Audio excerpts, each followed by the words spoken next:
And so people who are striving for perfection end up, going through 37 rounds of edits and never put it out to the world. And that's a huge mistake because you know what? Good enough is good enough. You don't need to be perfect. Welcome to the Online Genius Podcast, where host and renegade-thinking beer-brewing lawyer turned online entrepreneur Bobby Klinck proves that building and protecting your online genius doesn't have to be rocket science. Bobby and his expert guests break down online marketing and the legal stuff so you can stop sweating the small stuff and get back to building your amazing business. Now, here's your host, Bobby Klinck. Hey there. Welcome to episode 68 of the Online Genius Podcast. I'm your host, Bobby Klinck, and I'm really excited for today's show because we're going to be talking about a topic that's near and dear to my heart, and it's something that I know a lot of entrepreneurs struggle with, and that it's one of the things that really kind of sets successful entrepreneurs apart from entrepreneurs who struggle to get things done. And so I'm excited for this topic. But before we kind of get to it, I wanted to give you some background on kind of why, I'm doing this now. I'm recording this episode in the middle of the promotion period for Marie Forleo's B School. And that's really kind of gotten me thinking about the progress I've made in my business over the past year, because I signed up for B School back in 2018, and that really was a catalyst for change. And so that was an important thing and an important part of my business. But also I know that I got amazing results. And some other people probably didn't get the same results I did. Now, I think B School is a great program. I think most people who take it get good results or have a program that will help them get results. But my results, I think, honestly, were much better than a lot of my classmates. And actually, I'm chatting with Amy Porterfield in her pop-up group for people considering B School tomorrow because I signed up through her. And so I'm kind of going to be on there. She's going to interview me about the experience, et cetera. And I know part of the reason why they want to talk to me is because of the results I've seen in my business. Now, there are other things. I think, she likes me, she's my friend and all those things. But ultimately, what I think she wants people in her group to hear are about my results. And so, and again, if you've been with me for a while, you've heard this before, but if you haven't, just to give you a sense, basically, I went from no online business at all. I mean, I'd made maybe $1,000 before signing up for B School, but realistically, at the end of 2017, I had not made $1 in online revenue. Then, I started doing things, started taking action, and kind of when you go from like April of 2018 until December of 2018 and kind of put it on an annualized basis, it's $250,000 in revenue on an annualized basis. And, that is a heck of a thing. To go from zero to 250,000 in a year are incredible results. And when I look back, the secret sauce that really got me those results is really simple. And no, it's not some super secret tactic that I can share with you or teach you today. The key to my success has been that I've been willing to take massive action. In other words, I take action. I leap. I try things. I do all of these things. There's a lot of activity. I joke with people that I'm kind of like a bull in the china shop because I'm just constantly doing things. And that really sets me apart because a lot of entrepreneurs I know are trapped in analysis paralysis. They maybe are what we call course collectors. I don't know if this is you. If you're listening, maybe you're someone who's taken a bunch of courses, but you haven't taken a bunch of action. You sit there and you analyze everything and overthink everything. So you're not actually taking a bunch of action. And that difference between someone who's kind of collecting information and someone who's taking action, really, I think that's probably the most important thing you can look at, et cetera, in deciding, whether you're going to be successful or not. Again, a lot of my friends in the space many of whom went through the B school process with me, they have said that my superpower is that I get stuff done, although normally stuff is a curse word. And so, they just say, I'm constantly doing stuff. They constantly see me, out there. And I attribute my success to that. It's not that I'm brilliant. It's not that I have some super secret thing. It's I take action. And so in this episode, I'm going to do my very best to try to convince you to follow my lead and stop thinking and start acting. That's what this episode's all about. So it's kind of really to help you overcome what I see as probably the biggest mindset block that prevents entrepreneurs from success. But before we get into the meat of the episode, as always, this week's episode is brought to you by the Online Genius podcast community on Facebook. Again, I love coming to you every week in this show. I love talking, giving you, these mini trainings. I love when I have guests on. I love all of that because it's, just something I love. I love having these conversations.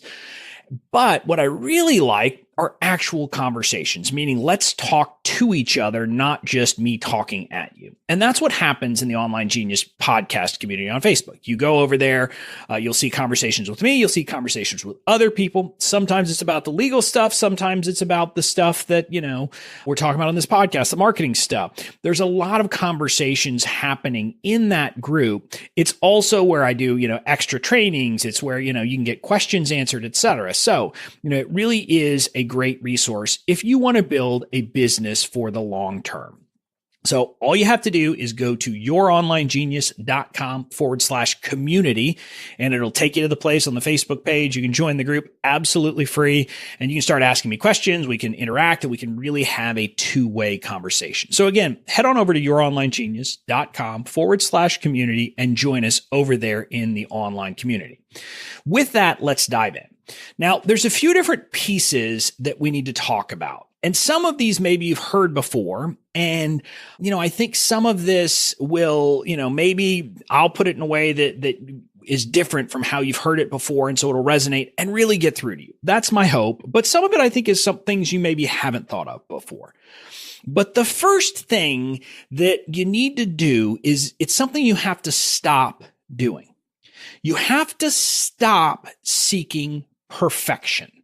This is the thing that stops so many people and gets so many people into paralysis of various forms. And the thing is, perfection doesn't exist.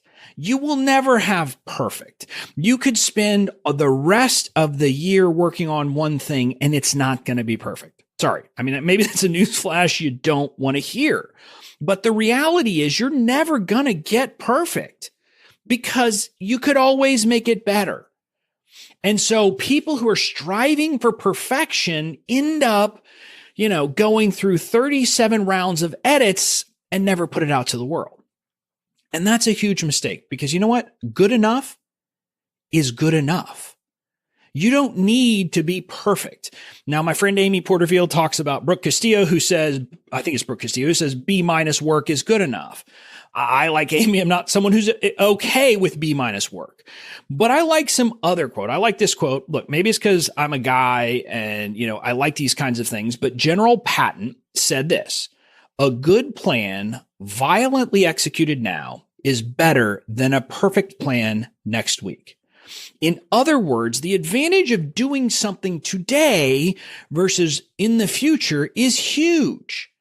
And so you are better off not worrying, not waiting till it's perfect, start taking action. That's the idea he was trying to get across. That's what all of these concepts are about. Now, again, I'm going to go to Marie Forleo B School because that's how I kind of started part of this episode. She talks about we're after progress, not perfection. And it's the same concept. All of this is stop thinking you need to be perfect. But I want to talk about some specifics here, because some of this maybe you're not thinking of as you seeking perfection, but it may be something that's holding you back. And these are things that I see entrepreneurs doing all the time. First, there is no perfect software solution. Whatever you're looking for a solution for, there's no perfect answer. I'm just going to tell you that. I've looked at a bunch of them, and all of them have their pros and their cons. So whether we're talking about an email provider or a landing page provider or a course provider or a website or any of that stuff, there's no perfect solution. So don't sit there and analyze and look and think, pick one and move on. But I mean, it goes even broader than that. It's with, for example, project planning. Again, you could go through all these different things. Well, should I go with Trello or Asana or Monday.com? And there are probably 100 others that I don't know of. And you could analyze it to death, and you could go and listen to one mentor says this and another says that, and stop it. Just pick one and move on. Ultimately, maybe do a little bit of work, but then choose one and go, because that's what's going to get you going. And again, if cost is your biggest thing, just say, okay, I'm going to look for ones that are good enough and meet my cost. Whatever your thing is that you need, put that up there, but ultimately pick it and move on. Don't spend a ton of time thinking about this, worrying about it, etc. Now, here's another related one that's going to be weird coming from me, since, I'm a guy who at various times has talked about trademarking your name, your logo, etc. Let me tell you this. There's no perfect name. There's no perfect logo. So stop worrying about that crap. And I don't mean don't get a logo or don't have a name for your business, your course, etc. I'm simply saying that at the end of the day, the name that you go with for a course, for example, is not what's going to matter. That's not why people are going to buy or not. No matter what course you're selling, what product you're selling, etc., the name is pretty much irrelevant. Now, there are some exceptions, right? So Marie Forleo's B School, yes, she got a really good name there. But for the most part, you're not going to matter. It's not going to matter if you go with, this or that or the other. And so just pick one and move on. And again, let me give you this example. I highly doubt that anyone in my launch in January bought my Online Genius template library because they said, ooh, that name is awesome. No, they bought because I presented them with information that said, hey, here's a need, here's here's something you need, here's an issue, here's some objections, here are those things. And hey, I have a product that solves those, that gives you the transformation you need. And quite honestly, they probably didn't care what it was. A lot of people probably don't even remember that it's called the template library. They just say, hey, where are the templates? And that's about it, right? And so don't worry about your name. Just pick one and move on. Now, the next place is, let's stop worrying about making your content perfect. And this, I'm talking about your regular content you put out every week. And so again, if it's a blog post, a podcast, etc., just do it. Don't worry about, oh, it's not perfect, so I can't put it out. No, just do it. But let's go broader than that, right? Well, first, let me stop there. I mean, if you have a typo, and if someone's going to be mad at you and say, I don't want to do business with you because you had a typo in your blog post, you know what? Screw them. I don't want that person as a customer. If someone's going to get mad at me because there is a typo in my weekly content when I'm providing loads of value to people, I don't really care. You're not my ICA. You are not my people. And you should have the same approach. I mean, the grammar Nazis out there, again, I wouldn't worry about them. I just would say, whatever, don't worry about it. But I also want to say that this comes up a lot, I think, with video. A lot of people are afraid, and this is why I do live videos instead of recorded videos now. Because if it's recorded, I'll sit there and say, oh, well, let me re-record that because I don't like the way I did that. If it's live, I don't have a choice. It's live, it's out there, it's done. And so using live video is a way to avoid this kind of perfectionism in your content, because you don't have a choice. You go live and you just talk and you do it. And again, you'll get better, and there will be some weeks where you go, that was not my best week, but it's okay. It's not a big deal. You did it. And so you move on. Now, the next thing is, stop worrying about whether your course is perfect. Your course is not perfect. Let me go ahead and tell you this. Even the best course creators who can spend tens of thousands of dollars on their course and have a team to help them, they don't have perfect courses. And they would admit that to you. For example, again, I'm going to talk about my friend Amy Porterfield. Right now, we're going through DCA, her Digital Course Academy, the first launch of it. I'm one of her ambassadors, and she's mentioned in some of the lives that she's going to change some things next time. She's going to, tweak some things. She's going to make some things better. But if she would have said, well, I can't launch this until it's perfect, then she might not have launched it. And so again, stop worrying that your product needs to be perfect. But let me give you a much more personal example. Last year, I launched a membership. That's when I first really my first big product that was a success. And I launched it. And then I was mortified at first because I launched it and I don't remember exactly what happened, but like I was away from my desk and I got an email from somebody. They had found a typo in one of the templates and I was mortified. I was like, oh my God, these people are, they're going to think I'm whatever.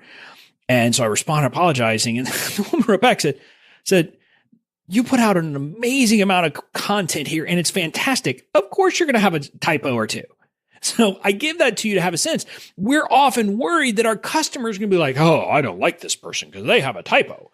No, your customers aren't going to have that approach. Your customers are going to say, hey, I love the content. I love the information I'm getting here. I'm learning a lot. It has a ton of value to me. A typo isn't going to bother me. So don't worry about it being perfect. And again, maybe it's not a typo that you're worried about. Maybe it's something bigger, but it's the same concept, right? You need to put something out there and go with it. And, when we're talking about this on products, I think you need to think about in the tech world. So like in tech startups, there's a concept of the MVP, the minimally viable product. And in the tech world, what people do is they basically say, okay, what is the minimum we need to put out to make this viable? And they put it out and then they tweak and improve and tweak and improve. And I think we in the online entrepreneurship space need to adopt that more. And again, I'm not saying put out crap. Don't put out crap. But I'm saying don't say I've got to put out the best possible product right now the first time. No, put something out there. And then you'll get some feedback. And from that feedback, you can make, tweaks, decisions, etc. So now, while we're talking about that, then the next thing that I see a lot of people think about and a lot of people spend a ton of time on is figuring out, well, what is the perfect launch vehicle?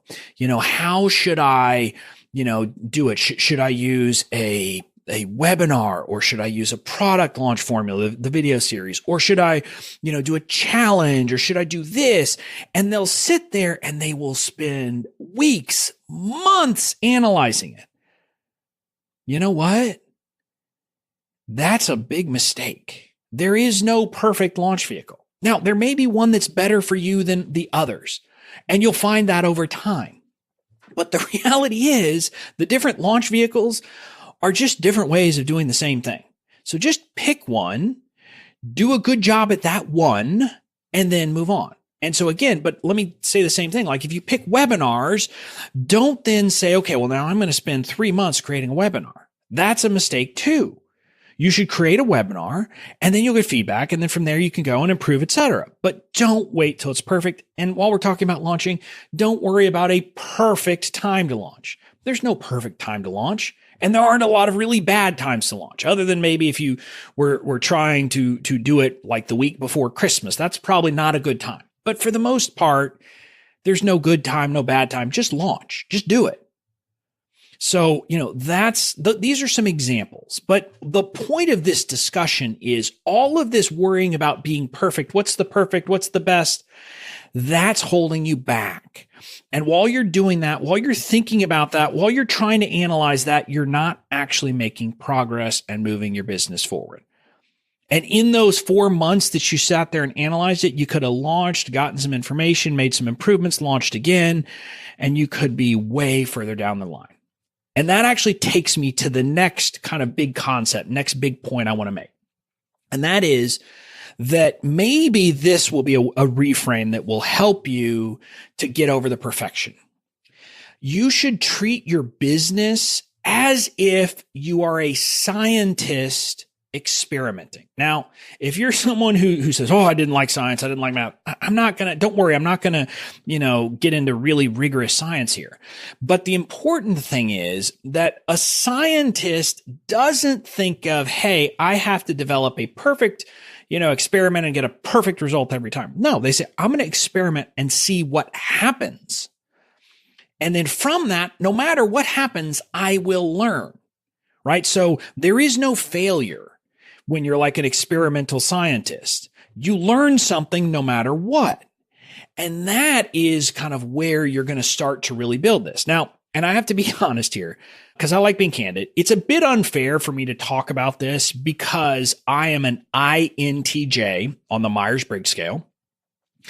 And one of the natural attributes of an INTJ is that we view things very much like this, like a scientist. But you can kind of train yourself to do it. You can think this way and start to view things as, hey, let's have an experiment. And if you do that, you're going to move forward. Basically, you need to be viewing your business as a test ground, somewhere that you're just playing to test things. So you're going to test and test and test some more. And the sooner you start like the testing, and that means the sooner you start actually putting things out, the sooner you can start tweaking. So this goes back to kind of that minimally viable product idea, but it's true of everything. It's true of your messaging. It's true of your social media. It's true of your launch. It's true of your launch vehicle. It's true of all of it. The sooner you get something out there, the sooner you'll learn and the sooner you can start making it better. And, getting back to that perfection thing, you're never going to get perfect, but you know how you're going to get as close to perfect as possible? By testing and tweaking and then testing again and tweaking some more and testing and tweaking some more. And so, I could give you examples, but like in the context of a launch, right? So let's say you went with a webinar launch. There are a lot of pieces to it, right? So there is the invitation emails that you're going to send out. There are Facebook ads if you're running Facebook ads. Then there's the landing page where people are going to register for your webinar. And then there is a show up sequence to try to get people to your webinar live. Then there's the actual webinar itself. Then there's the sales page. And then there is the post webinar email sequence you're going to send out. And each one of those is a place that you need to be tweaking to improve, right? Because if you were to say, okay, I'm going to, make this first part, the email series to get people to sign up for the webinar, I'm going to improve that. And let's just say you improved it and got like 10% more people to click. Well, that is a huge difference. And then let's go to the page. If you get this sign up, the registration page, and again, add like 10% to your conversion, now we start really getting a snowball because it's not just one thing that's getting better. It's you're getting better at every step of the way. And that's when you can really start to have some huge results. But guess what? You can't do that until you start doing it. You have to take action. And this is where I'm going to give you some tough love. If you're someone who doesn't like numbers and doesn't like the kind of, the very analytical stuff, you got to track and know your numbers. You can't know whether a launch was good unless you look at your numbers. And what I mean by that is, let's say you had a launch where you made $53,000, like I just did in January when I launched the template library. Now, from that number, there is no way to say whether that was a good launch or a bad launch.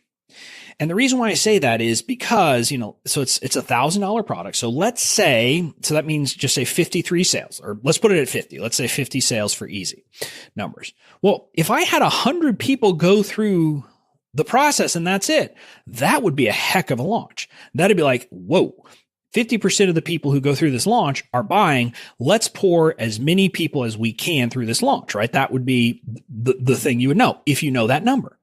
On the other hand, if I had 5,000 people go through the launch and only sold 50, you'd be like, something's not really connecting here. Maybe we need to see if there are places to improve it. And again, let's say it was 50,000, then you'd really know there's a problem and you really need to start tweaking. And so you need to know a lot of things. And so in the launch, it's like you need to know how many people went through it. You need to know a metric called earnings per lead. So that's how many dollars did you bring in for every person who went through the launch. That's an important number because that tells you how much you can spend to get someone to go through the launch the next time and still make money. So if you make $50 for every person who goes through the launch, you should gladly pay $20 to get people in the launch because that means you're going to make $30 on the back end. And so again, that's the kind of thing you need to be thinking about. So there's a lot of numbers you need to, as an entrepreneur, know. It's the lifetime value of a customer. This one's really hard. I'll admit I don't have that number yet. I don't really have it because it's a hard number to calculate. Again, if you have a value ladder, it's easier, but it's a tough one. But again, you need to know earnings per lead in a launch. You need to know click rates on stuff. So on emails, but also like on ads and on those things. You need to know the percentage of people who are registering for stuff on landing pages, whether it's a freebie, a webinar, whatever. You need to know because those numbers will tell you things and you can test those and try to improve them. You need to know how many or what percentage of people show up for webinars, trainings, challenges, launch videos, etc. And you need to know how many people ultimately buy. And again, you might want to know things like how many people buy live and then how many people buy on a promo sequence, because all of that matters. But then also you need to break it down into some granular level to see things to make decisions. And so again, you can kind of see this sounds like the way a scientist would start looking at things. And let me give you the example here. On my recent launch of the template library, and if you listen to the debrief episode, you heard me talk about this, but I want to give you a very clear number here. About 70% of the sales in my recent launch came either from people who didn't take the webinar, meaning they didn't ever sign up for it, they didn't ever touch it, or people that I know signed up but were already sold and said, I just signed up because I knew that's how I would get the link to buy. So when you think about that, you start saying, if 70% of the people who bought didn't really need the webinar, maybe, and this is where you start thinking and say, well, maybe I should change and maybe the webinar shouldn't be the focus of my launch and I should put money somewhere else to really, kind of get things going. And so you only do that when you see the numbers and really start thinking about it. But then I'm going to give you another example. And again, if you've listened to me for very long, you've heard me talk about this. Knowing the numbers and actually getting down in the numbers and looking at them is what helped me make the decision last September to ditch the membership, ditch courses, don't do any of that, and focus exclusively on templates for sale product. Because I looked and I discovered that I was spending almost all of my money and my effort on trying to sell this membership and only spending a tiny bit of time and money on the templates, yet the templates were 65% of my revenue and the membership was 35% of my revenue. Now, me being a smart guy said, maybe I ought to actually spend my time and money on these templates because that seems to be what the numbers say people want. So again, you can kind of see how, and I'm going to get to this in the next point, but you can kind of see when I'm telling these stories that I've had things that you could look at as failures, but I didn't view them as failures. I viewed them as a chance to learn things, a chance to actually understand things.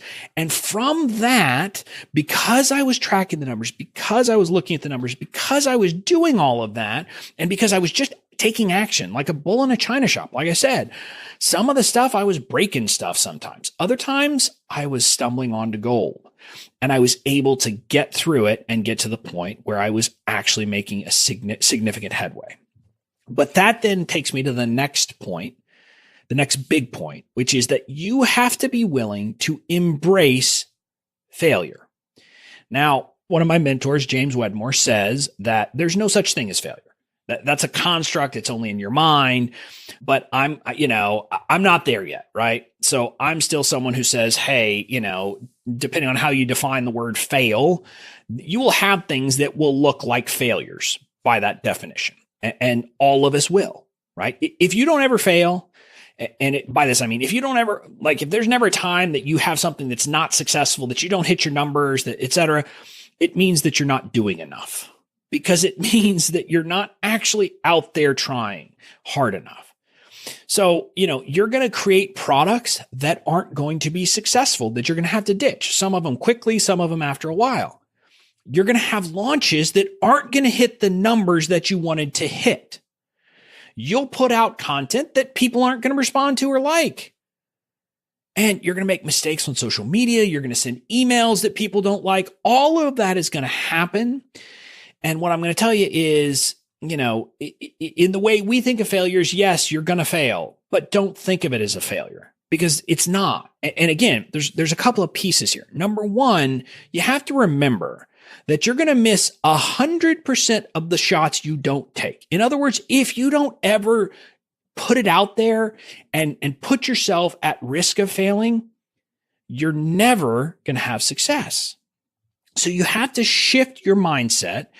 And instead of thinking failure, think, I learned something. What did I learn? In other words, if you have a launch, if you have a product, if you have content that doesn't perform like you wanted it to, expected it to, hoped for it to, you need to say, okay, what is the lesson I need to learn here? And when you do that, that's when things really start to move forward. And now, I know that a lot of people are reluctant to fail and they aren't going to like this and you're not going to love this concept. So I'm going to walk you through some of my failures because it's something that, I think maybe will help you. So I'm going to kind of walk through kind of chronologically, and these are not all of the failures I had last year in 2018. It's just like I was thinking very quickly and I came up with, we're going to go through like 8 of them or something. The first one, I started last year with this notion of, I'll put out a pay what you want product. This was a concept that had been around and, the concept is, hey, I've got this thing, you pay what you want to pay for it. That was ridiculous. Just ridiculous.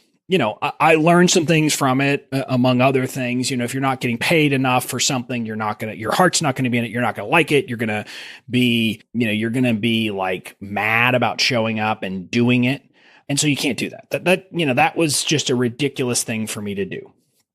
So that was one of the failures, but I tried it and I learned something. Then I have what I called my high ticket excursion.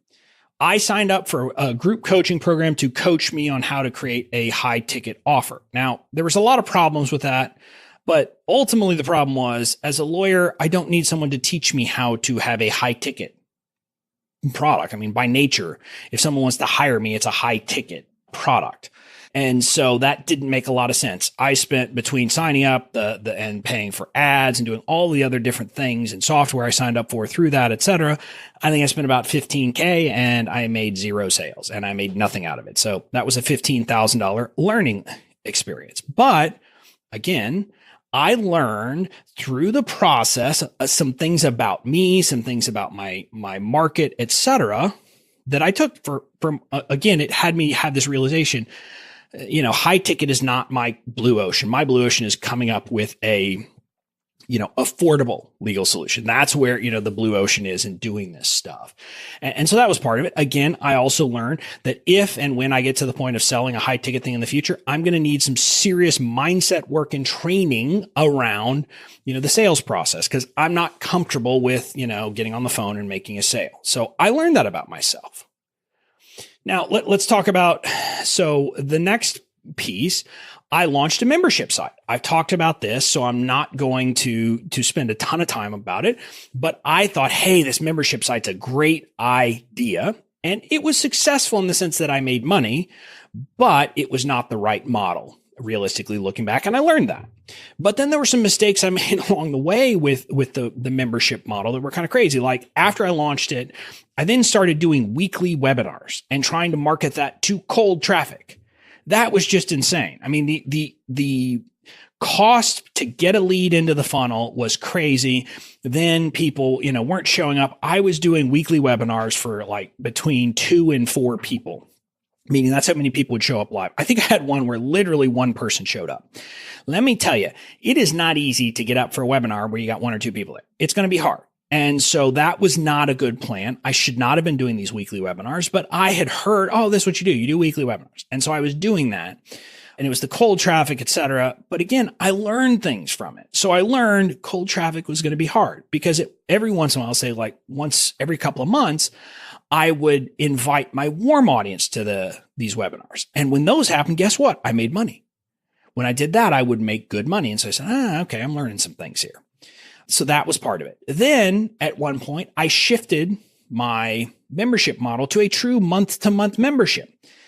Again, big mistake, because ultimately what I was doing is saying to people, hey, and I don't remember my exact pricing, but essentially someone could get in for $197, get all the forms and then quit. And that was not a good plan, right? I mean, that just wasn't a good concept. And then people were like, well, why should I keep paying?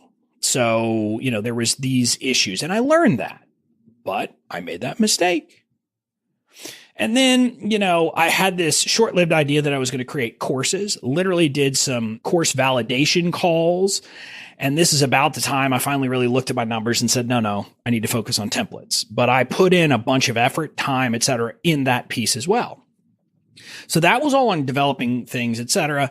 Another thing that I did last year was about automating. I wanted to automate stuff constantly, and I wanted to, and I was looking at shortcuts. And what I've learned over time is you can automate certain things, but for the most part, you can't automate. Like, you can't truly automate social media and have it be effective. You can automate parts of it. Let me be clear, but you can't automate lots of it. And that's what I was trying to do too much of. And so that was a mistake as well. I wasn't engaging as much as I should have in certain places, et cetera. But again, I learned that. I learned the lesson, and I've changed. So, that's just some of the mistakes I made last year. And I attribute a large part of my success last year to some of those mistakes, because I learned things, I modified, and I made progress.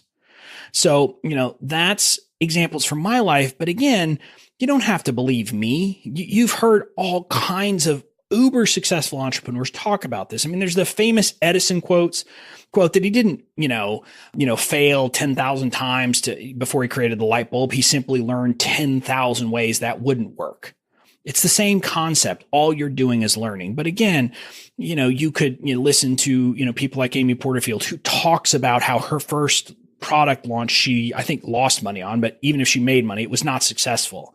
And you'll hear all these entrepreneurs talk about how they had failures. And so, you can have that happen. But what you'll see is the people who are successful are the people who are trying things, taking action, and constantly aren't afraid to fail. So that's a big piece. Now, there's one last piece here that I want to talk about. And that's that you have to focus on one thing at a time. Most online entrepreneurs are spreading themselves too freaking thin. They're trying to be everywhere on social media. They're trying to post, 3 times a day on Instagram and also on Facebook. And maybe they're trying to do some, I don't even know, Twitter. They're just trying to do everything. Don't do that. Like with social media, pick one that you're going to focus on and build that up. Now, you can have some stuff on the others. Maybe that's where automation plays in. Or maybe you outsource that to a VA to do most of that, the heavy lifting. But the point is, don't try to do it all. If you try to do it all, that's a mistake. But the same thing with like content creation. If you tried to have a podcast and a video show and a blog and a this and a that, what's going to happen is you're not going to do any of it, because you're going to be stretched too thin. And you're going to sit there and try to say, okay, well, let me learn how to do a podcast. Let me learn how to create a YouTube channel. Let me learn how. And so you'll be in analysis paralysis again. Pick one, go with it. So that's true of social media mainly. It's true of your content strategy. Just pick it and go. Now, it also is true at the product level. Depending on where you are in your journey, maybe this will resonate with you. I will look and hear from entrepreneurs a lot of the time, and I hear what their product offerings are, and I'm like, it makes my head hurt. Like they have, 15 different products, and none of them really relates to each other. They're, maybe they have a course over here and a membership here and a group coaching program here and a mastermind there. And they've got all of this different stuff. And there's not even like a seamless flow that I'm going to go from, product A to B to C to D. No, it's not like that. And then maybe they don't even serve the same customers or clients. They have, like 5 different ideal customer avatars. And when you do that, you're not going to succeed. You can't realistically do that of having all of these different kinds of products, and serve a bunch of different customers, et cetera. Now, let me be clear. Once you get crazy successful and have a team, maybe you can. Maybe you can serve multiple kinds of customers and you get various product offerings. As you move along, you can. But you can't do that until you've nailed down one. And I mean, seriously, when you're talking about your product offering, especially up front, especially when you're starting, the best phrase to remember is keep it simple, stupid. And I mean that, I'm not calling you stupid, but I'm saying, it's this great phrase that we've all heard, and it's a good idea. There are a lot of very successful entrepreneurs who have one product or, 3 variations of one product, but it's basically the same with small variations. And so, pick that what it is. Don't have 18 courses about different things. So for example, if you're a social media person, don't create an Instagram course, a Pinterest course, a Facebook course, a LinkedIn course. Don't do that. Pick one and be the specialist in that area, right? So be like Tyler McCall, be the Instagram person, right? I mean, that's what you want to do. You want to become known for that one thing. And that's when you're going to get some success. Now, after you've gotten that really perfected, and maybe that's 6 months, maybe it's humming along after 6 months and you really don't have to do much more. Your launches are just killing it, or you've evergreened it, whatever. Then you go and create something else. But the point is, you start with one, focus all your efforts there, and build from there. And, on a related thing, don't try to learn about webinars and challenges and video launches and all of this other stuff. I don't know what the latest launch craze is. Because, guess what? They're all, I mentioned this earlier, they're variations on a theme. You're ultimately going to present the same information in all of them. You're probably actually going to break the information up in pretty similar ways. It's just how you kind of chop it up and deliver it. So just pick one, run with it, and tweak it. Now, if you pick one and then you go through, you say, it's not resonating at all with my audience, it may be that you need to switch it up. But don't just do it because you're like, I want to try something different. That's not a reason to do it. A reason to change is that you're seeing something in your numbers that say it's not working. So, pick one and stick with it. And this concept of focus, I harp on it because I believe it's that important. When we focus all of our attention on one thing or a handful of things, you're going to succeed. Again, in my episode about using other people's Facebook groups, you heard about it. In all of these things, you hear about it. So I talk about it because I believe in it. When I'm working on something, that is what I'm working on. I'm not working on 18 other things. I'm working on that. And I've learned that over time. We have to learn to pick our battles and stick with it. And so, that's the last piece that I would say here to actually get stuff done. When you focus on one thing, you'll get it done, get it better, and then you can move on. So that's it. I mean, that's kind of how I in a nutshell, how I'm going to try to convince you to start taking action. Stop worrying about the perfect solution because good enough is good enough. So, just banish perfect from your vocabulary. Don't worry about perfect. Treat your business like you're a scientist. Test, tweak, find the numbers, etc. Next, embrace failure. Accept that things are not going to go how you want, but just plan that I'm going to learn from it when that happens, and commit to do that, and you will be better. And then finally, focus on one thing at a time and put all your effort into it. That way, you're going to move the boulder forward. You're going to get the progress. You're going to build the business you actually want and love. So that's it. I hope you've enjoyed this episode. This is an issue I'm passionate about. If you want to talk about it, I'd love to talk with you about it in the Online Genius community. The online community, again, you can join that by heading over to youronlinegenius.com/community. These are things that I really love talking about. And like I said, people have said this is one of my superpowers, that I get stuff done. And so, if you want an accountability coach, if you want something like that, get in that group. And, I'm happy to crack the whip for you and tell you to stop doing things because, I see the value in all of this. And so, happy to do it. And I hope you've enjoyed it. And that's it for this week. I'll see you back here next week for another episode of the Online Genius Podcast. Thanks for listening to the Online Genius Podcast. Make sure to tune in next week for more great tips, tricks, and strategies to help you build and protect your online genius.